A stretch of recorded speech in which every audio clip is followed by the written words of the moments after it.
Salut les amis. Donc aujourd'hui révision du Tohatsu. Donc première chose, je vais retirer la culasse pour pouvoir avoir accès au thermostat qui se trouve juste ici. Ici, voilà. Alors c'est un peu mal foutu parce qu'on est obligé de démonter la culasse pour avoir accès au thermostat. Donc ça aurait été mieux qu'il soit déporté avec une petite pipe sur le côté. Bon là c'est comme ça, j'ai pas le choix. Donc je déculasse. Donc il y a une douzaine de vis là. Alors il faut savoir que quand on dévisse, on commence toujours par les extrémités, c'est-à-dire en haut et en bas. Et on fait ça en escargot. Donc là on va commencer ici, après je desserre ici, après en bas, après ici, et puis on va revenir comme ça jusqu'au centre. Et pour remonter, on fera l'inverse. Il faut toujours serrer par le milieu et serrer en escargot vers l'extérieur. Voilà, donc je démonte. Bon, voilà ce que je redoutais. Les emmerdes commencent. Donc il y a des vis qui sont grippées. Voilà. Voilà, celle-ci est grippée. Elle bouge pas du tout. Celle-ci, je l'ai bougée un petit peu. J'ai réussi à avoir les autres difficilement, mais c'est venu. Il m'en reste que deux. Alors celle-ci bouge pas du tout. Et si je force, ça va casser net. Donc ce qu'il faut faire quand c'est comme ça, il faut les frapper. Donc on prend quelque chose de mou. Ici c'est un géant bronze. Voilà. Et quand on peut, là c'est accessible, ça va.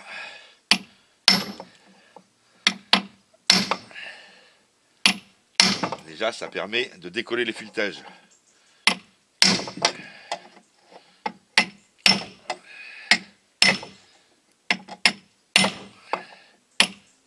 Faut pas taper comme un sourd, c'est pas des grosses vis quand même.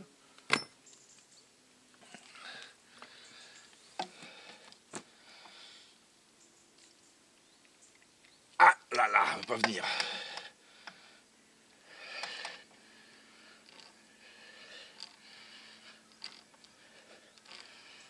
Celle-ci, ça va être bon.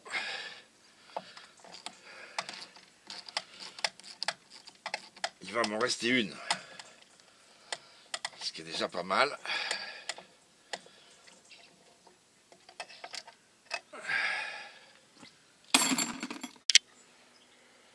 Bon, ben mon boulon, il veut pas venir.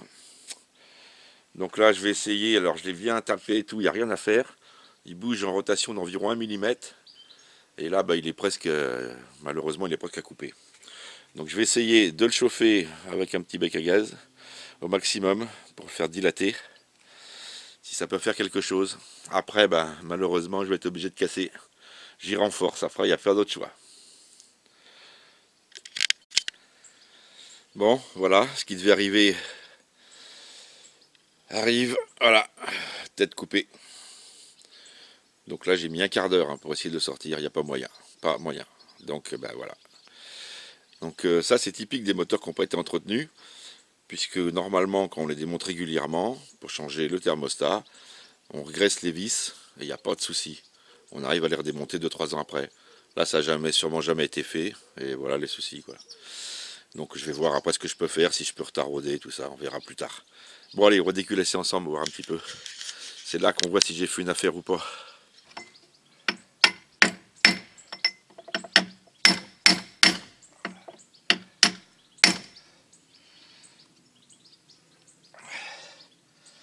Bon, je ne veux pas venir maintenant. Même là, autre chose.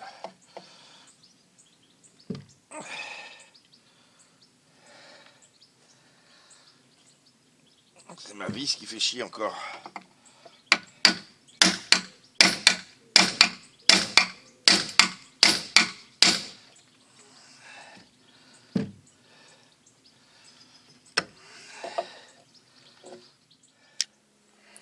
Voilà. Bon, j'ai de la chance. Dans mon malheur, il n'y a pas un pet d'usure. Ni sur un cylindre, ni sur l'autre. Pas une rayure. On voit encore les traces d'usinage. Les cylindres ne sont pas cochés en haut. Donc c'est parfait. Alors par contre, et alors là vous allez voir, ce moteur il devrait être mort. Il avait une chance sur deux d'être mort. Et vous allez voir le Calorstar. Je vais vous montrer ça de plus près. Voilà. Alors là, Le Calorstar, il est complètement mort, complètement grippé. Mais heureusement, voyez, il est resté grippé ouvert. Donc l'eau a pu circuler. Normalement, ça s'est repoussé à fond et ça vient faire joint sur le caoutchouc qui est là. Et seulement quand ça chauffe, ça s'ouvre. Là, il est resté ouvert. Et il est bloqué ouvert.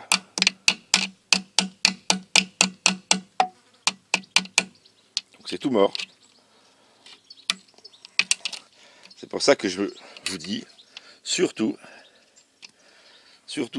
changez les Calorstar. Je dirais que tous les 2 ans, vous changez le Calorstar.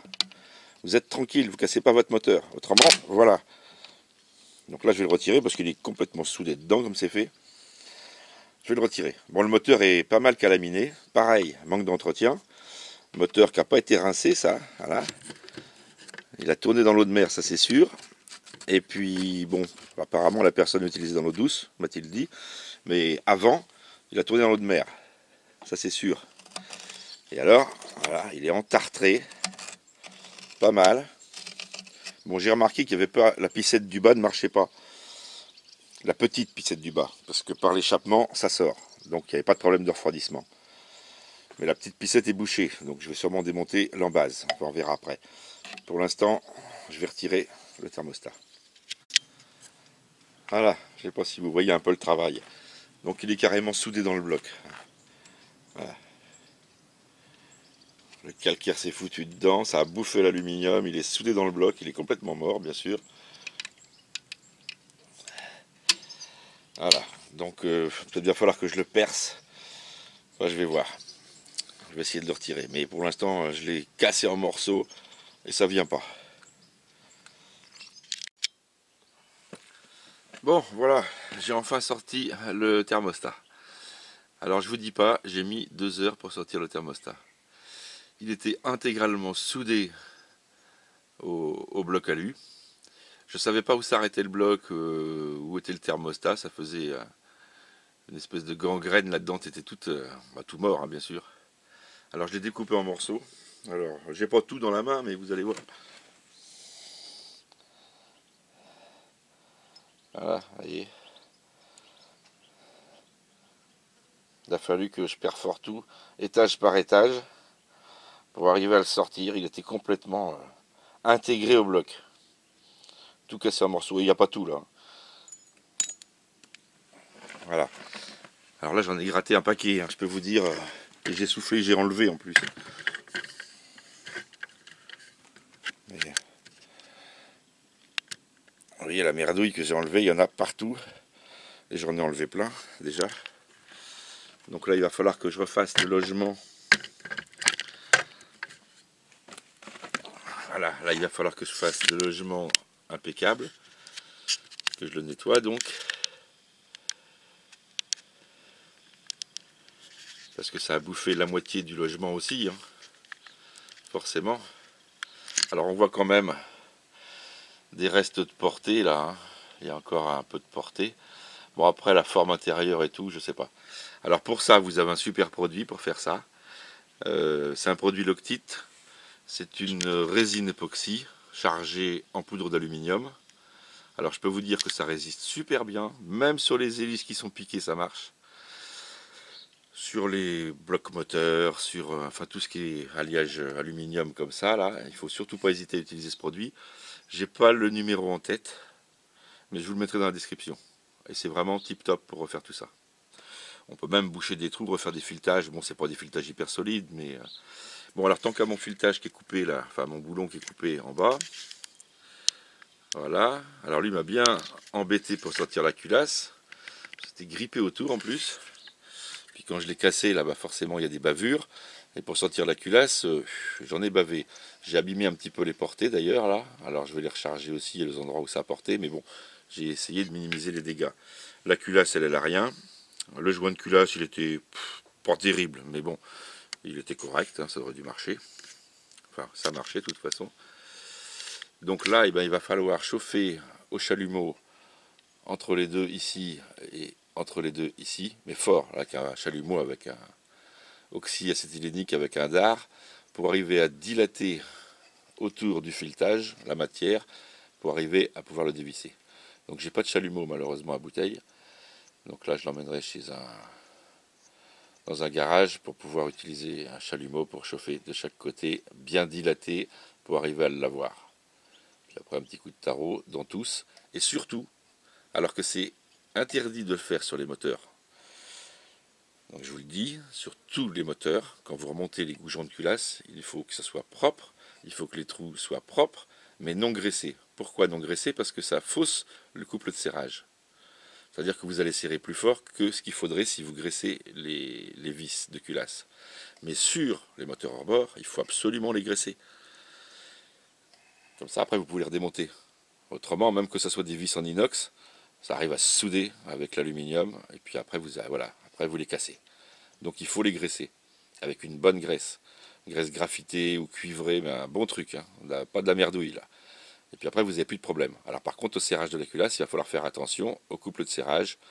Alors moi, je ne les serre pas à la clé dynamométrique. J'en ai une, hein, je pourrais. Je préfère les serrer à la main. J'ai l'habitude. Hein. J'ai l'habitude. Je sais que des vis de 6, voilà, je sais quand ça va casser. Donc j'arrête avant, bien sûr. Mais ça, c'est parce que j'ai l'habitude. Depuis très très longtemps. Voilà. Donc ce qui fait que je sais que je la serrerai à la main. Et pour la serrer, comme je vous ai dit, on commencera par celui-ci. Et ensuite, on fera celui-ci, celui-ci, en dessous, par là. On reviendra ici, ici, voilà. Et on fera en escargot jusqu'à l'extérieur. Bien faire attention que les portées de joint soient bien propres. Donc il faut bien les passer au papier de verre fin. Faire attention, mettre les pistons à mi-hauteur. Important pour pas que la limaille puisse rentrer par les transferts. Donc vous mettez les pistons à mi-hauteur. Vous tournez un peu le volant. Voilà, vous mettez comme ça tout est fermé. Échappement et transfert sont fermés. Et là vous nettoyez tout. Après il suffit juste de baisser un petit peu un piston, vous passez un petit coup de papier. Et l'autre pareil. Comme ça vous avez tout propre. Vous pouvez toiler légèrement les cylindres en X, c'est-à-dire un petit coup dans ce sens-là, un petit coup dans ce sens-là, enfin, comme ça, donc croisé comme ça, avec un papier très fin. Là, le moteur il est rodé, tout, il ne s'agit pas de l'user, il s'agit juste de déglacer un petit peu les cylindres. Ça donne une meilleure étanchéité après au démarrage avec les segments. Ils vont se refaire au cylindre comme il faut, tout. Donc c'est possible. Bon, je ne vais même pas le faire. Mais si vous le faites, faites-le avec un papier de carrosserie à l'eau. Et un papier très fin. 800, 1000, 1500. Voilà, pas plus. Le moteur, il est déjà fait, il est rodé. Il n'y a pas besoin de... Par contre, si j'avais mis des segments neufs, oui, là, il faut le toiler un petit peu pour le déglacer. Pour que les segments se rodent. Je vous le dis aussi, si jamais vous changez des segments, même sur un moteur qui est assez vieux, s'il n'est pas usé, je vous dis ça parce que c'est des trucs qu'on faisait dans le temps, tout ça, ça se fait plus maintenant. Il faut monter les segments. Avant de monter les segments, il faut les rentrer dans le cylindre et les descendre avec un piston par exemple, ou un tube, ou quelque chose, et vous les descendez un peu partout dans le cylindre. Et vous avez le jeu à la coupe de votre segment, et vous allez le mesurer avec un jeu de cale, et vous allez le prendre en haut, à toutes les hauteurs. Comme ça, vous allez voir déjà l'ovalisation et l'usure du cylindre.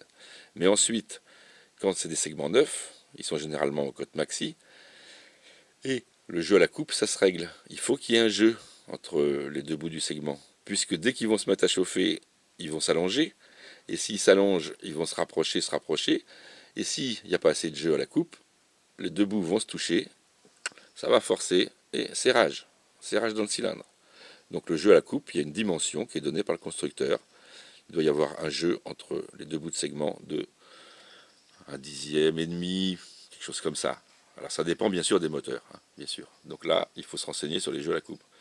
Si vous avez une hésitation, vous ne les avez pas, les jeux à la coupe, vous mettez un petit coup de meule entre les deux bouts du segment, mais tout petit, attention, hein, vous enlevez 5 centièmes par exemple, pour être sûr qu'il n'y ait pas de serrage.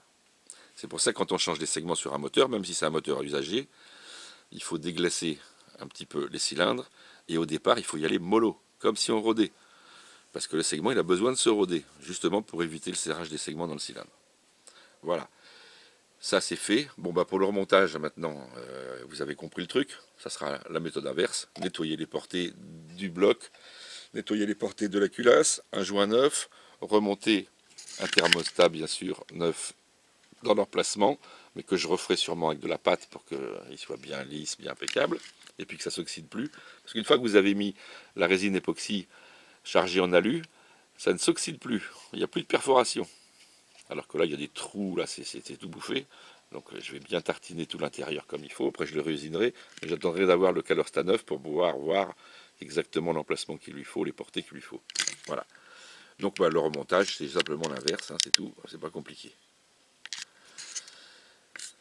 Pareil, vous avez les couples de serrage, hein, si vous les avez. C'est mieux, on le donne au constructeur. C'est quand même mieux de les avoir. Autrement, bah, vous vous fiez... là, c'est par exemple du 6. Donc... c'est du 6 avec, bon, faut regarder la résistance des boulons, des vis, mais normalement, bah, pour du 6, on sert à 1,5 kg, 1,8 kg par là, enfin, c'est pas un gros serrage. Bon, j'ai vu qu'il était pas mal entartré aussi, donc ça m'étonne pas parce que j'ai vu que la pissette dessous marchait pas. Mais ça, on va y venir après. Là, je vais démonter l'embase, en espérant que les vis viennent. Bon, ça a dû être démonté déjà. Donc on va démonter l'embase pour voir l'état de la turbine. Allez, c'est parti.